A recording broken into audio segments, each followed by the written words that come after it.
தயவு செஞ்சு யாரும் குடிக்காதீங்கன்னா. வேலை செய்ய வேண்டிய நேரம் 12 மணி. இப்ப குடிச்சு உங்க வாழ்க்கையில கெடுத்துக்கிறீங்கன்னா அநேக குடிகாரனுடைய குடும்பம் வறுமையில வாடுதுன்னா தயவு செஞ்சு இந்த குடிக்கிற காசுக்கு வீட்டுக்கு அரிசி பருப்பு வாங்கிட்டு போங்க.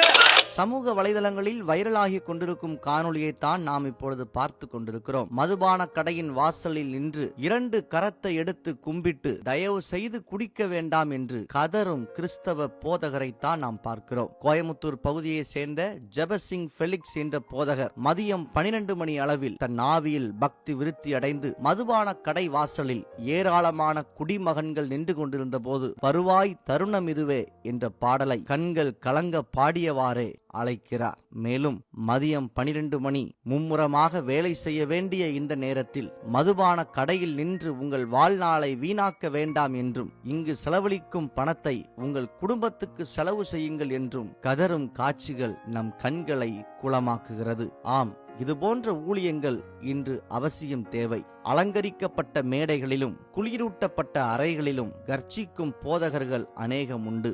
ஆனால் பொது இடத்தில் குடிமகன்களுக்கு இடையே துணிச்சலோடும் தைரியத்தோடும் வந்து நற்செய்தி வாசகத்தை அறிவிக்கும் இவரை நாம் பாராட்டியே ஆக வேண்டும். இந்த காணொளியை உங்கள் நண்பர்களுக்கு பகிர்ந்து கொள்ளுங்கள். உங்கள் கருத்துக்களையும் கருத்துரை பக்கத்தில் பதிவு செய்யுங்கள். இந்த காணொளியை காணும் யாரேனும் ஒருவர் மனம் திரும்பவோ அல்லது இவரை போல ஊழியம் செய்யவோ தூண்டப்படலாம். நன்றி.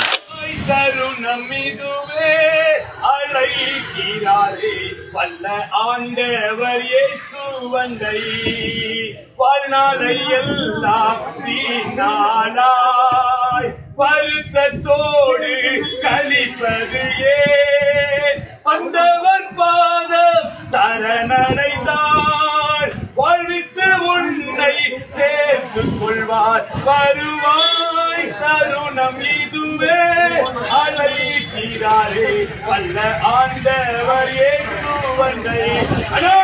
இந்த குடிப்பழக்கம் உங்களுக்கு மாத்திரமல்ல, உங்க பிள்ளைகளுக்கு உங்க குடும்பத்துக்கு சேர்த்து பாதிப்பு. தயவு செஞ்சு யாரும் குடிக்காதீங்கன்னா. வேலை செய்ய வேண்டிய நேரம் 12 மணி. இப்ப குடிச்சு உங்க வாழ்க்கையில கெடுத்துக்கிறீங்கன்னா அநேக குடிகாரனுடைய குடும்பம் வறுமையில வாடுதுன்னா தயவு செஞ்சு இந்த குடிக்கிற காசுக்கு வீட்டுக்கு அரிசி பருப்பு வாங்கிட்டு போங்க. உங்க பிள்ளைகளை படிக்க வைங்க. நாங்க சர்ச்சிலிருந்து வரோம். இந்த குடிப்பழக்கத்திலிருந்து நீங்க வெளிவரணும்னு நினைச்சீங்கன்னா எங்களுக்கு தொடர்பு கொள்ளுங்க.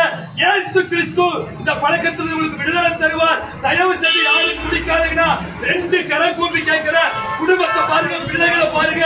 தயவு செஞ்சு மனம் திரும்புங்க.